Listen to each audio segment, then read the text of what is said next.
বৃষ্টির জমা জলে জেরবার রাজ্যের পরিস্থিতি। দুর্গাপুর, অন্ডাল, রানীগঞ্জ, কাটোয়া থেকে ক্যানিং শুধুই জল আর জল। পশ্চিমের জেলাগুলোই রাত ভোর বৃষ্টিতে জলমগ্ন। দুর্গাপুরের অন্তত 12টি ওয়ার্ড।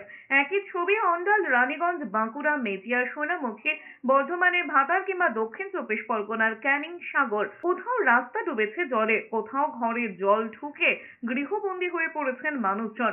বাঁকুড়ার ওন্দায় স্কুলে জল ঢোকায় বাতিল হয়ে গিয়েছে পরীক্ষা। পূর্ব বর্ধমানের ভাতারের মুরাতিপুরে জলমগ্ন রাস্তা অবরোধ করে বিক্ষোভ দেখিয়েছেন সাধারণ মানুষ। এদিকে কপিলমুনি আশ্রমের চারপাশে এখন জলের তলায়, চারিদিকে প্রায় হাঁটু সমান জল। এদিকে কালিম্পংয়ে 10 নম্বর জাতীয় সড়কে ধস নামায় বন্ধ হয়ে গিয়েছে সিকিম যাওয়ার রাস্তা। অন্যদিকে হাওড়া বর্ধমান মেন লাইনে চুঁচুড়া ও চন্দননগরের মধ্যে দেবীপুর এলাকায় আপ লাইনের ধারে ধস নামায় ব্যাহত হয়েছে রেল পরিষেবা।